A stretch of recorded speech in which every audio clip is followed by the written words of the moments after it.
once in the room and she said, "You're teaching bad leadership." And we were like, we were all shocked. "What do you mean? We're doing whatever it takes, to get it done."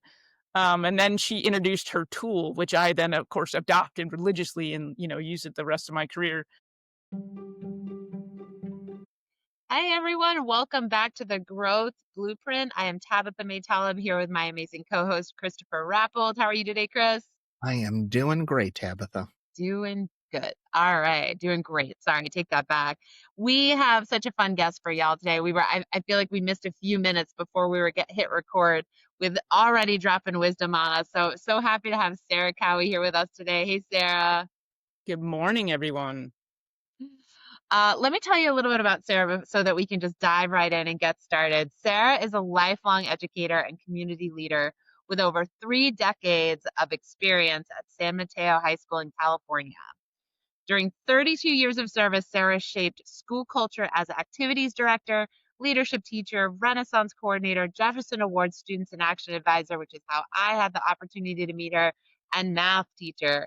Under Sarah's guidance, San Mateo's leadership program received county, state, and national recognition for its innovation in leadership development and dedication to community service. Each year, the program spearheaded efforts that raised vital funds and food for local organizations, such as the Samaritan House and Second Harvest Food Bank, instilling in their students the values of service, collaboration, responsibility, and much more.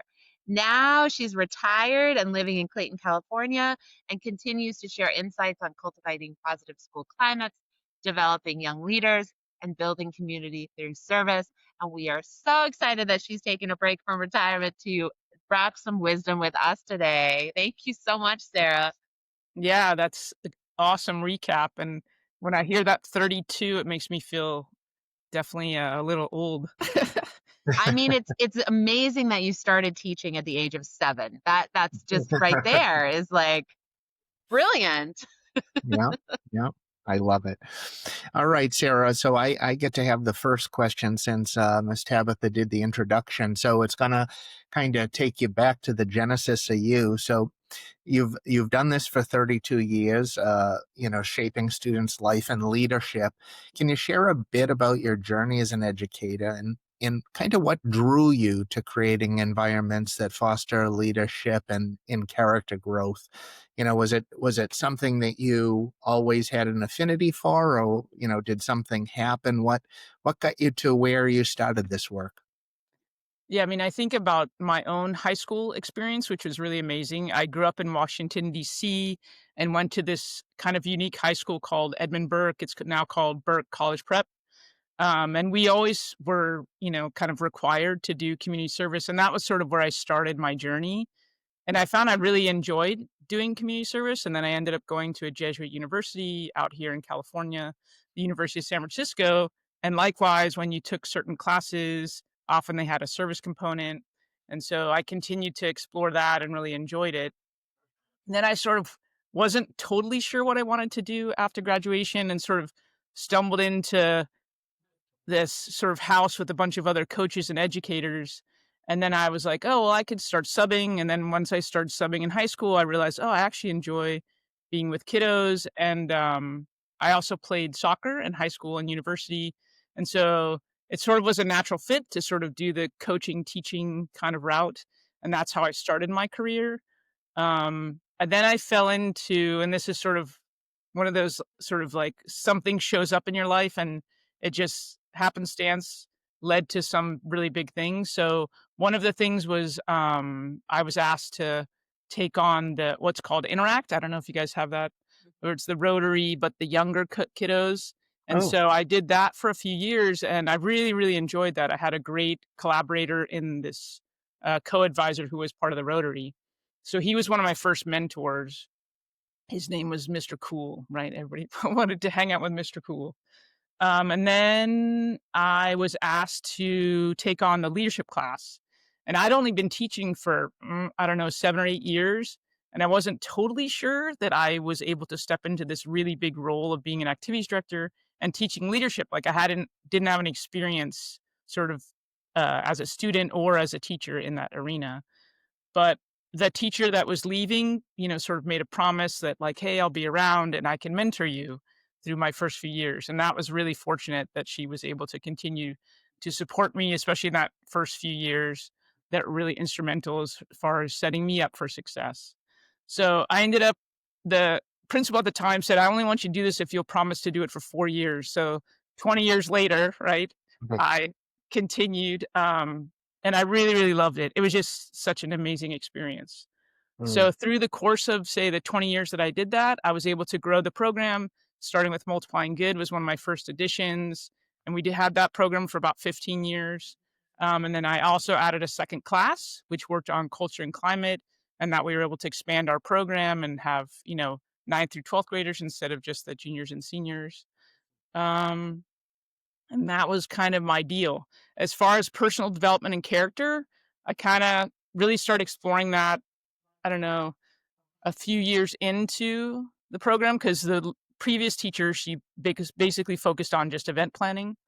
And then I realized, well, they kinda need some personal development in order to make themselves great leaders. And so, we first were using sort of Covey's 7 Habits, and that was really helpful.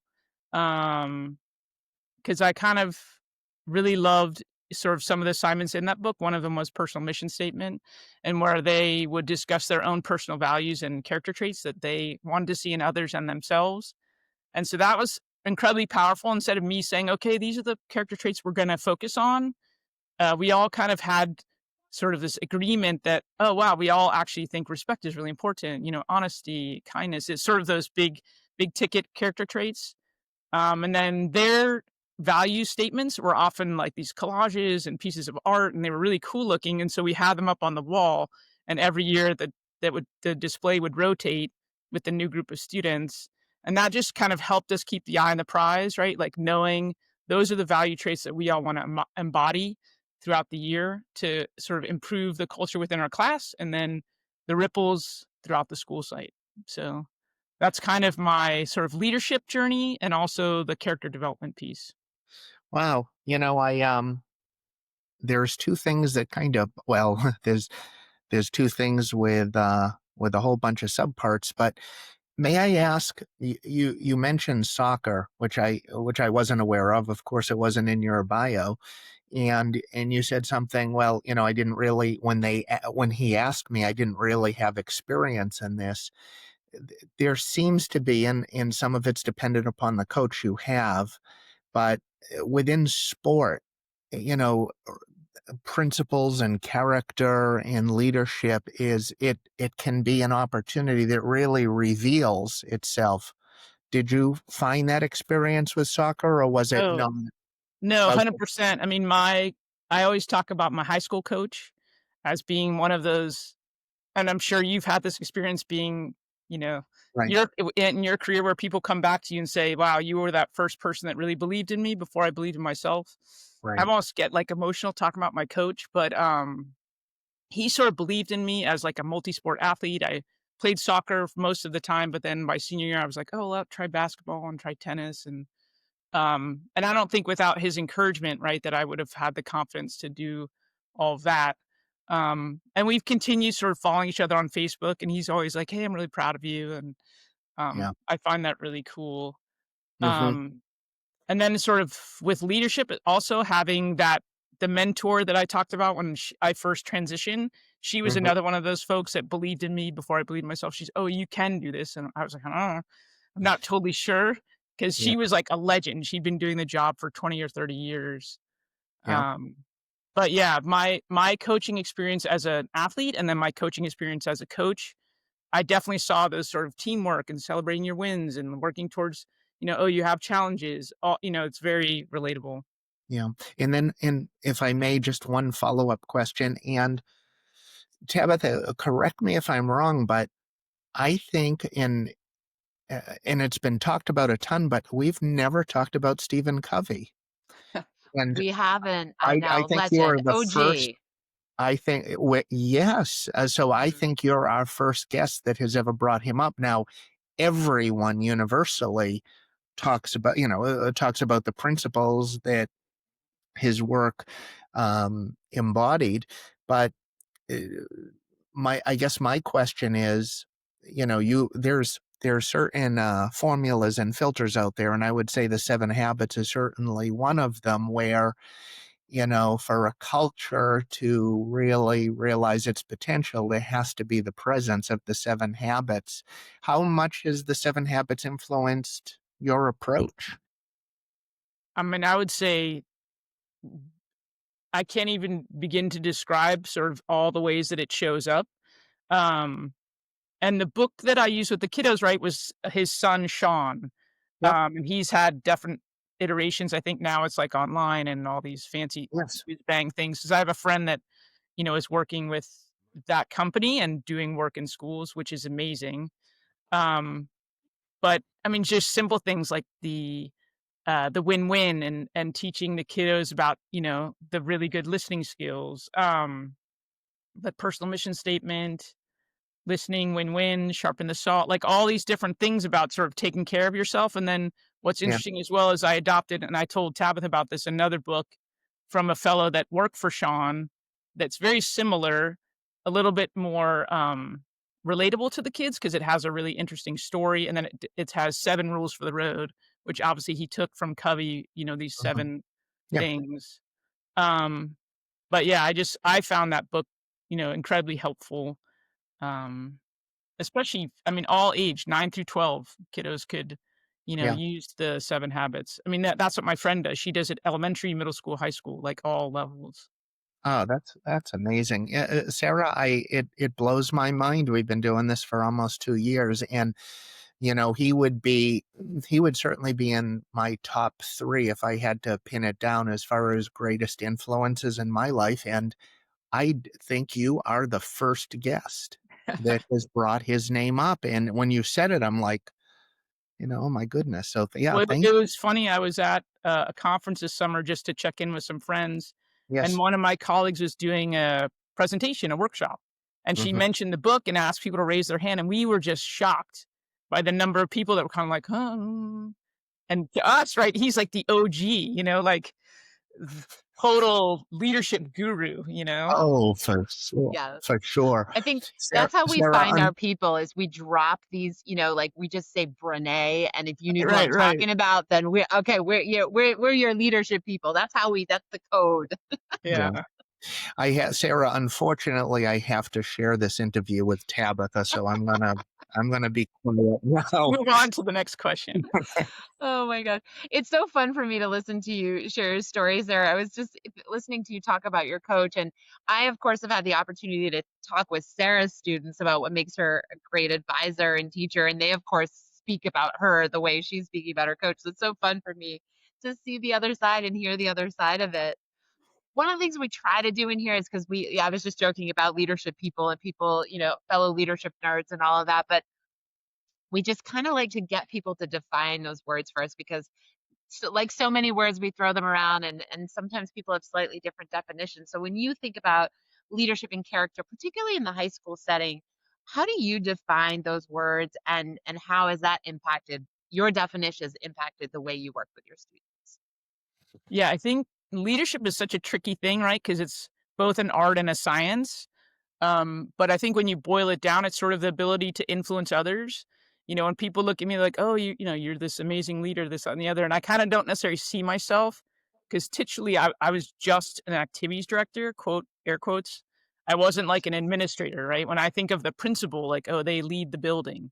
Um, but for me, definitely its ability to influence. In our the word you guys use is a container, right? That would be my ability to influence the students and influence my fellow faculty members or staff, teachers and staff. Um, because if I'm able to influence others to, you know, give out that positive vibe and be the quote unquote happy people on campus, it sort of helps with the overall vibe of the school. Mhm. And then character, it's sort of that's a tricky one too. Sort of mental and moral qualities. Um, boils down to the actions that we choose and the habits that we have, sort of unconscious and conscious. The fact that I would go around all the time and just say hi to people and notice little things about them on campus, whether I knew them or not. And then a year or two later, I might be in their class and they would say, "Oh, I remember you used to say hi to me in the hallway." and I didn't even really know who you were." I'm like, "Oh, well," so there's always a point where someone has to go first, and people often would kind of make fun of me, sort of like being the happy person on campus. But, yeah, I think that's both of those pieces. Mhm. Yeah. I love that addition of, just that it's leadership is your ability to influence others. One, because it makes it so accessible to everyone. And so often we're trying to decide if we're leaders or not. And I think that just makes it so accessible. I think you also kind of led us into this interesting conversation of why putting leadership and character together are so important, right? Because if leadership is your ability to influence others, then your character is super critically important. Otherwise, you're kind of moving people in a direction that is not so great. So I'm curious your thoughts on that and how that's shown up in your teaching and advising. Yeah, I mean, that's huge. Often the students will kind of come to me and say, XYZ student, their vibe is not super positive. And sometimes if we're having a class meeting and I'm facing one way or another, I don't necessarily see sort of those little things of like facial expressions or, the person's kind of checking out and not paying attention to the meeting and being disrespectful. And I found it so interesting that the students would kind of point out like, "Hey, we wanna be a class who, are active listeners and, display win-win," and I, have all those good things. So I would sometimes have to start that conversation of like, "Hey, remember we're all here during meeting time, that we all wanna be listening," and, I would always alligator top the laptops because they were so into having their devices out. Then luckily, we had the sort of yonder pouch, so they didn't have their phones, but they would have their computers open. And often they'd wanna, "Well, I'm gonna get to start on my work," and they'd have their computers open while someone's presenting, because it was, the students would often run the meeting. Um, and so for me to then hold them accountable, yeah, I wanna be sort of friendly with them, but I also have to hold them accountable so we can have that respectful space. Um, the kids sort of would pick up on, well, if I have my computer out and I'm not paying attention, sort of what I'm modeling, they need to be doing and vice versa. So, um, not totally sure I got answered Yeah. the Yeah. question, but No, that makes sense. And that ripple effect is so huge. I yeah, love yeah, that. And yeah, also that peer accountability that you're creating is yeah. so interesting. And I love, I mean, you just flagged a Covey, while we're like, glorifying Mhm. Covey in this episode that, having them have that language of we want to be a class who, that beginning with the end in mind. Like if Mhm. we Oh, want to yeah, be a class who, this is what we have to do to be able to get there. So that's like such a perfect example of how Covey's showing up in your work. I love that. yeah, yeah, yeah, 100%. Thanks. Sarah, there's something else before I get to my next question that I think it's small, but I think it's incredibly meaningful. First of all, with Tabitha and I, you'll notice we're active listeners. Like we're doing Too this active. all. Some I don't even. Yeah, I don't even. It's hard for me to listen to somebody without being physiologically engaged. I don't see that as much as of a value that's taught. And then the other thing is you said I was always the first to say hello to them and they didn't even know who I was. And again, I don't want to I don't like to stereotype generations. I think that's dreadfully unfair because there's plenty of exceptions to the rule. But if I may be so bold as to say those two things, I don't see that there's a premium put on them as much, or it's not expected as much. Can you could you just talk about that? Do you get the same sense? Am I off base on that? And then I'll get to my question. I mean, right, throughout a course of 20 years with kiddos, like, I think when they were younger, before the cell phone and whatnot, I think kids were much more talkative, and then Yeah. once the cell phone was a thing, I mean, it was sort of sad to me during the day, sort of before school, as I would walk in and go to the office and check in, the kids would literally be on their phones, and sitting next to somebody, I'm like, "Hey," and I would go over jokingly say, "Human, human, why don't you 2 talk to each other?" And they would, of course, laugh, but, it was unfortunate. Another moment I can remember well was I was taking a group of 20 or 30 students to a conference, and they were gonna be presenting and doing workshops, and So that took a lot of coaching. But in addition to coaching them about the workshop, I was also kind of like, well, you're going to be meeting all these new people and I want you to connect with them and then get ideas, right? Because we're doing the same work and I want to know what XYZ school is doing, in relation to this, because we had shared Mhm. sort of goals. Yeah. And I had to coach them in that as well, sort of family, recreation, occupation message, like, hey, what kind of family do you have? What's your favorite subject? That kind of stuff. Because a lot of them, you want me to talk to a stranger? Like, yeah, I'm not going to do that. Right. But then at the end of these conferences, they Oh of my course are God. like, that We was were, the greatest thing ever. yeah, they were like so excited. Yeah, and I have to say, like, I'm pro the under 18. I mean, that's my favorite group. I don't think adults are any different. When you walk into a teacher's lounge, a boardroom, a lunchroom, adults are doing the same thing. And I think, and universally, they're hesitant to put their phone away and connect human to human. But when they are put in that container, it changes everything. It changes everything. Mhm. So I love that Yeah, example. I've never thought about the connection in that way with cell phones, perhaps dulling our ability to be active listeners because, when we're on a cell phone, we're in a trance, so to speak, or it's trance-like, right? And that's the primary form of communication. And I Um, don't know how you all feel. I please. just had this conversation the other day. I don't know. There's some mixed science about whether it's like biologically changing our ability to connect and perceive.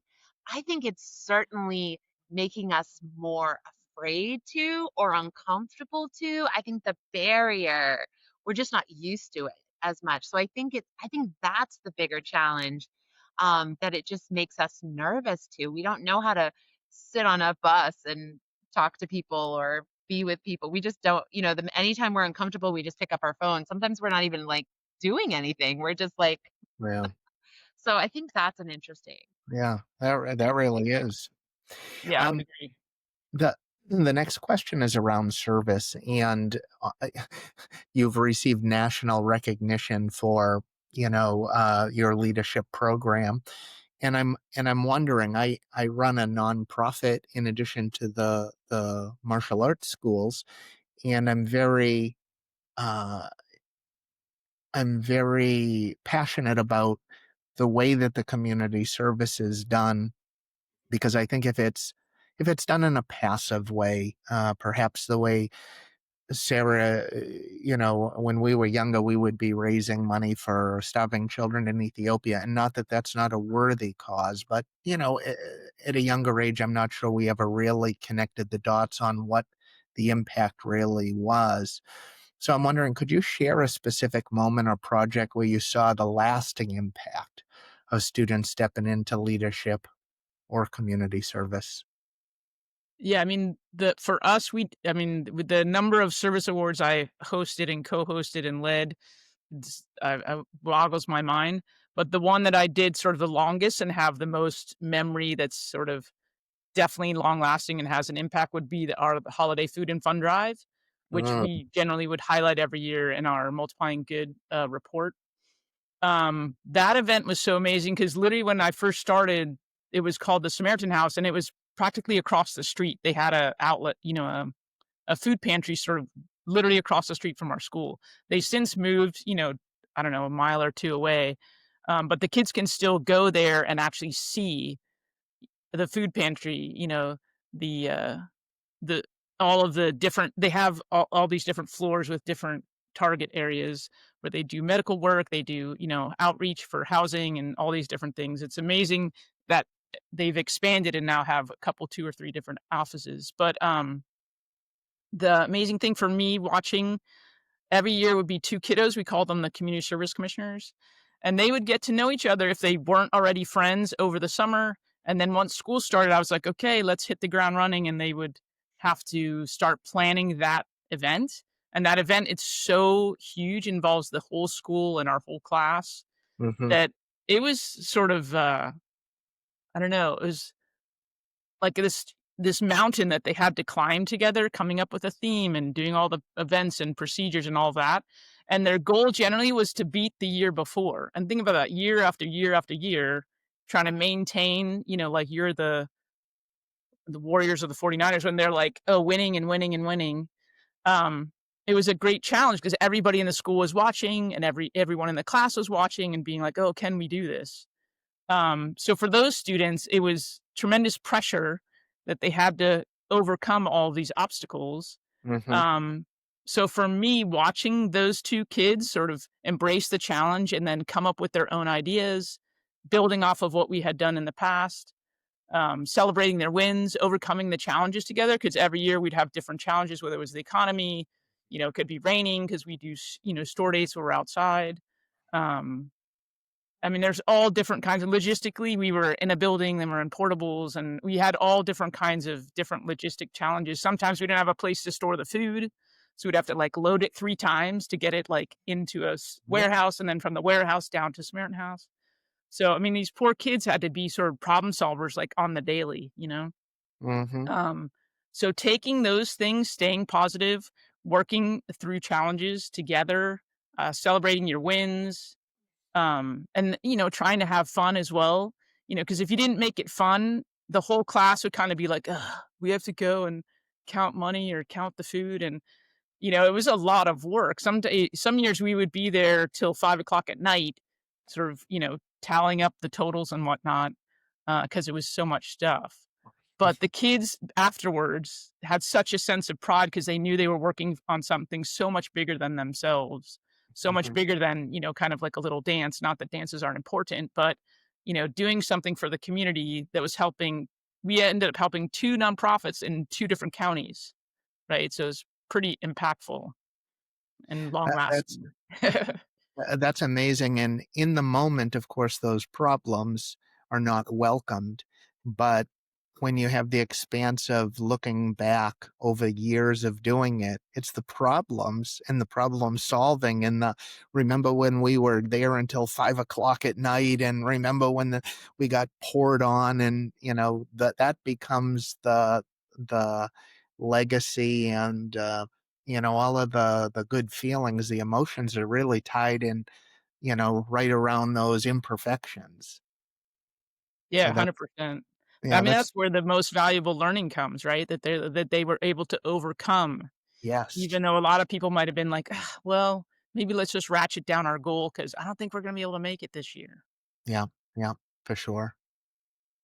And Sarah, you stuck something in there and you just kind of slid it in as part of your description of all the amazing things you did. But I want to pull it out and highlight it because I think it's something that you probably just do organically that other people might not think about, which is what you said about your commissioners. You're like, they were expected to get to know each other over the summer so they could hit the ground running. And I think so often when we launch into work or projects or whatever, we just start the action plan, start the project plan. And I love that highlighting of like, you need to know each other as humans. You need to really understand each other so that when you hit the ground, you have that relationship already. I love that you add that in. Is that something you did often? Is that something intentionally that happens? I mean, I think through the course of I can't remember sort of what year or when, it probably took a few years to kinda realize, oh, if they have that relationship, we call it dyad and dyad love and dyad goals, and a lot of times they would put their Sorry. names together and, like, have sort of a code that, like, "Okay, A little today." Benifer. They put their name up on the board and mash it together. Like, me and my co-teacher, he was named Bold and I was Cowie, so we were Bold Cowie, right, together. Nice. I Um, love that. but yeah, I think we started summer meetings and summer goal setting, and one of another, sort of OG leadership person would be Simon Sinek, right? So I would use his golden circle, sort of we know what we're supposed to be doing, we know kind of how we're going to do it, but I really wanted to get to know the kiddos and sort of why are you here? Why do you think leadership is here? And why are you here in your commission? What is it the big goal? So getting to know the kiddos in that way and like finding out what is their why, like why did they want to be in the leadership class? Love that. So I would have the summer meeting sort of with them individually, and then I would encourage them to like go to coffee, or for them it's boba or whatever, that they like to eat and drink. But yeah, the kids that were the most successful for those were the ones who invested in the relationship for sure. 100%. Yeah, and I think we leave that out sometimes. I love that dyad love. That's so cute. One of the things I think that you are so skilled at, Sarah, is really supporting young people from underneath and giving them that space to really thrive and feel empowered and still know that they've got the support, but that you're not trying to control that or drive that, that it's really on them. And I'm curious, that's such a big thing in terms of allowing them to struggle and grow, and it's such a hard thing to do. So I'm curious, how did you go about encouraging them to take risks and embrace discomfort and practice vulnerability in their leadership and do all of that? How did you go about doing that? Because you're very skilled at it. Yeah, I would say it definitely was a learning process, you know? I call the beginning me sort of like I would often do the job for them, you know, kind of deal. And then I remember, I mean, it was this one of this memory, you know, again at a workshop or conference where the teacher, she had this packed room full of, you know, people like me, activities directors, leadership teachers. She said, "How many of you do the work for your students because you're worried the event isn't going to go off?" Literally every adult raised their hand, you know, "Oh yeah, I did that." And she stopped us, you know, silence in the room, and she said, "You're teaching bad leadership." And we were like, you know, we were all shocked. "What do you mean? We're doing whatever it takes, you know, to get it done." And then she introduced her tool, which I then, of course, adopted religiously and, you know, used it the rest of my career, was called the checklist system. And it sounds very simple because you think, oh, it's just a list of things and a check. But it's like, it's this powerful thing where you have the task, then you also have the person, then you also have a check-in date, and then you have the deadline, right? And so if you're having my job, right, was to create the guardrails. So I'm going to set you up for success. I'm going to teach you the checklist system, right? That's the tool before or sort of at the start of the year. And then, you know, be clear that deadlines are deadlines, right? I'm being firm. My dad used to say firm, fair, and friendly. Whenever I'd have an issue, you know, I'd call my dad and be like, "Oh, what do I," you know, he says, "Oh, remember to be firm, fair, and friendly." Because he had worked in government for like 20 or 30 years. So he was very used to dealing with all different kinds of people. But the checklist system was a huge one as a tool. And then afterwards, right, I then had to realize, oh, I have to also teach them the feedback system, you know, nonviolent communication. Like, how do I talk to you if I gave Tabitha a task and she didn't do it in time? Well, how can I, instead of yelling at her, I'm going to come, "Hey, Tabitha, remember the other day when you blah, blah, blah, blah?" You know, it's like, this is how it made me feel, you know, and then I gave them the language for that. So that was sort of the during piece. How can we work together to build our relationship and overcome the challenges? And then afterwards, we had this powerful tool, and we had always done sort of eval, but we kind of like kicked it up a notch and sort of made it really powerful as far as when I'm going to eval or evaluate the event, celebrate the wins, right? Hey, thanks for everybody doing this, that, and the other, and look what we did well. But then the key piece is instead of, you know, I'd ask kids as they're leaving it, say a dance or whatever, you know, "Oh, how do you like it?" And they would say, "Oh, XYZ was bad." Like, "Oh, the DJ was," or "I didn't like the snacks," or whatever. And so instead of me in the eval saying like, "Oh, the snacks were bad," I would say, "Oh, have a more diverse group of snacks," or, you know, "Have a better way of collecting the song requests, you know, that's more efficient."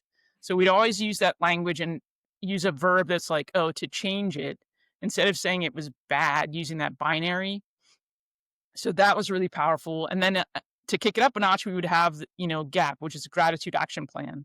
So we acknowledge I couldn't do my event without the custodian. I couldn't do my event without the administrators signing off on my thing and having the meeting with them.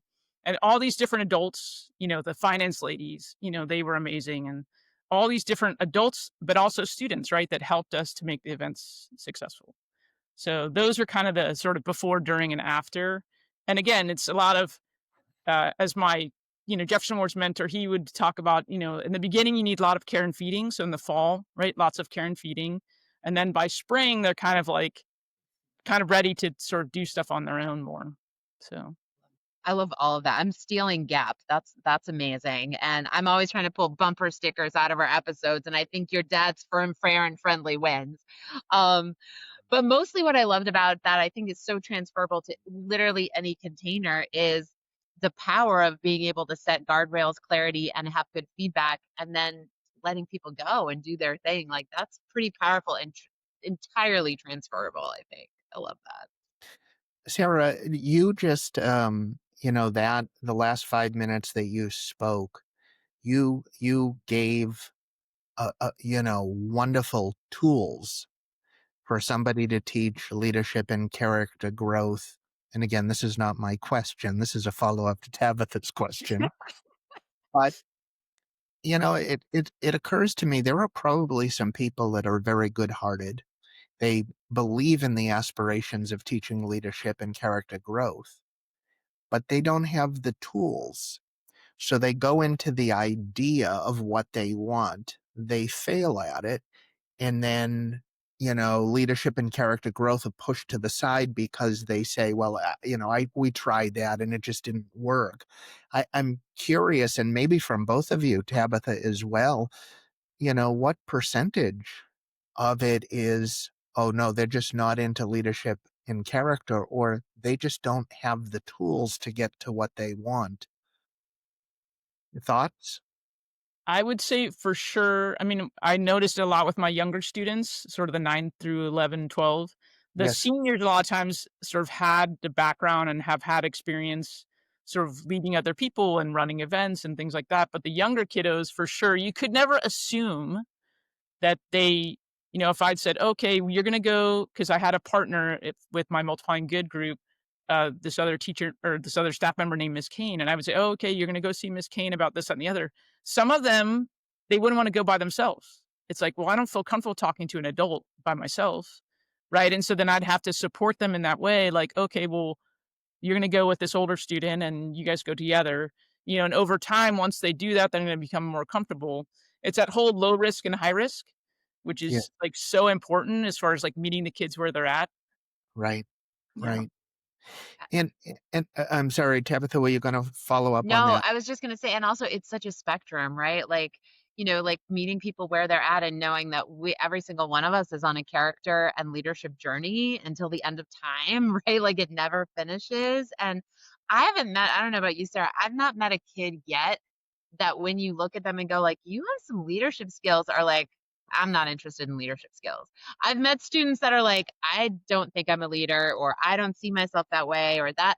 But I've never met one that was like, yeah, I'm not interested in being a leader. Yeah, no thanks. Like that's just never happened. I think they just don't see themselves as leaders, and they've never been met at that in that way. For sure. For sure. So now my question. Inclusivity and diversity are obviously essential in student leadership. Sarah, what practices or strategies did you use to ensure all voices were represented and that students from different backgrounds felt empowered to lead?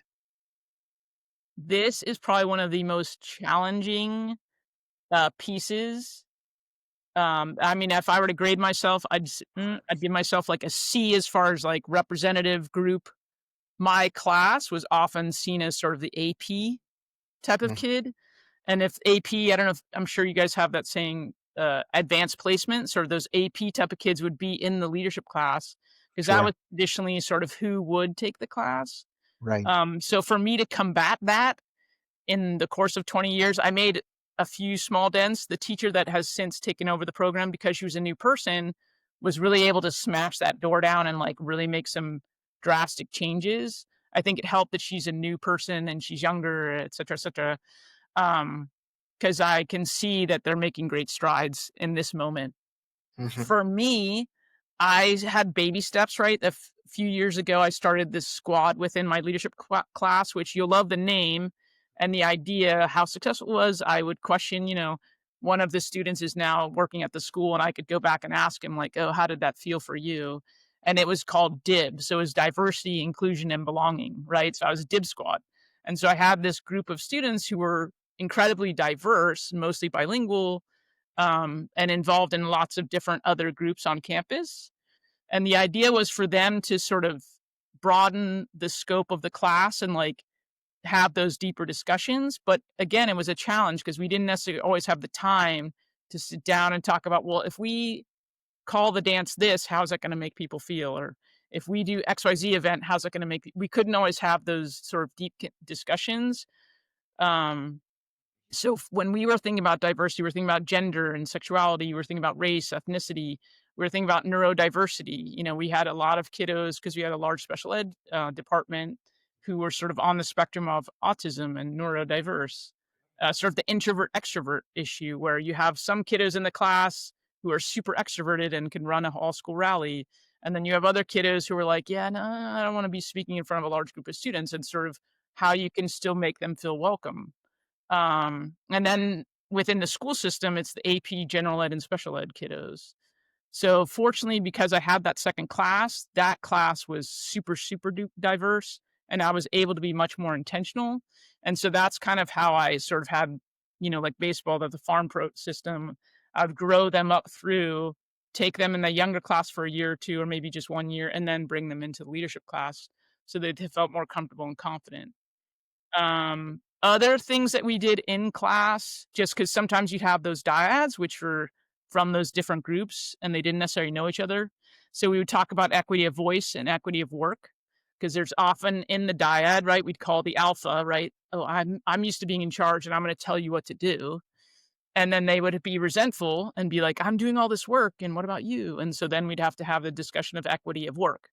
Well, you two both have to, appear on the checklist. It can't just be Susie all down the list. It has to be both of you.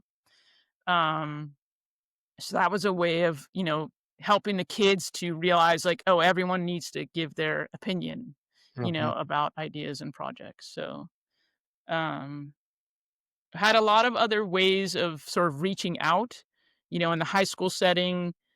We have all these affinity groups and clubs. And so a lot of times we'd ask them to come in and work with us, or they were working on a project and we'd say, hey, you guys can come in and use our equipment, whether it's banner making or the sound system or whatever, so that they would feel comfortable in our space. So if I were to ask them, hey, would you want to be in this club fair, or do you want to be in a lunch event, which is a kind of low risk, they'd be, oh yeah, that sounds cool. We'd like to do that. And then after they do that for a couple of times, then I might be able to ask them for something more high risk, like an all school assembly, speaking or dancing, or, doing a slideshow or whatever. Um, Again, it's all about that being intentional and creating a relationship. And I would advise, if people are in the high school level, starting, freshman year with those relationships, so that by junior, senior year, they're like, oh yeah, I want to be in leadership. That sounds great. So yeah. And I would say to recognize and celebrate all the different things that you see on campus. Like when I look at martial arts, I had a student that luckily his dad had a studio. And during one of our international weeks, we had his dad come in and teach a class during lunch. And so, like, just having those different pieces, having, if you have a talent spot, have like magic or jazz or classical music, make sure you're including all different kinds of things. So recognizing and celebrating, and then having different displays around campus, all of those different pieces help to, give ownership of the campus. It can't just be like when I first started, it was just like, oh, go football, right? And over time, we totally transformed and we're like, what does a bearcat look like in all these different environments, and using different language and stuff like that. Yeah. It's such a well thought out systematic approach that you have to make sure that everybody is included and somebody isn't overlooked. You used martial arts, but let me jump. You also used magician. You know, when I was growing up, if you weren't playing football, baseball, basketball, I mean, it was, it just you probably didn't exist. And something like somebody that has spent the hundreds or thousands of hours being a magician, they're not going to get any attention at school unless there's the care and the leadership that, oops, sorry about that. The care and the leadership that somebody would think it important enough to, give that person a voice or a stage, to be able to work on. So, I think, what I have to say that's so true. I mean, as a non-football or even sports person, I'm like, yep, that all that is true. Sarah, I think what I most appreciate about our time with you today is you've had an amazing career. You've done some amazing things, but in our time together, you've really sort of demonstrated this trial and error, like continued growth and improvement model for us, which I think is amazing because no matter what resources you have or knowledge you have, there's an element of like, how can I do this better? And what are the challenges that are popping up? And you've done such a good job in our time together of showing like, I tried this and I learned this and incorporated this. And I think that in and of itself is an incredible lesson for people that like just keep leaning in and figuring out what works and trying to do it better each day for our young people, but also for us as adults. How can we keep doing that? Is such a beautiful thing. And I hate that we have to end because I'm having such a good time and I'm writing down so many important things.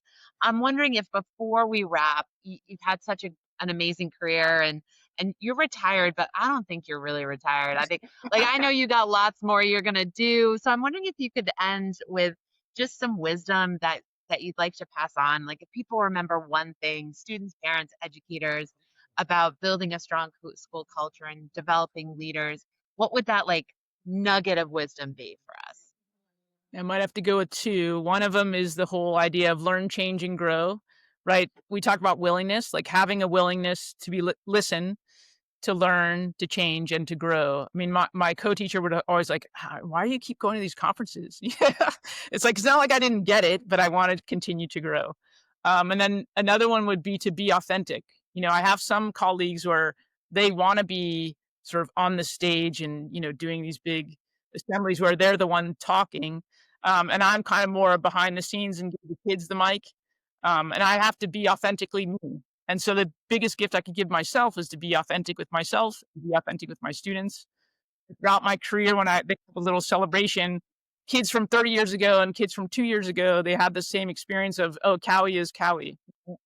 I am who I am. I love So, that. yeah. I love that. That's perfect. Thank you. Well, Sarah, it pains me to say, but we do have to close. But I want to thank you for sharing your time and your depth of experience with us.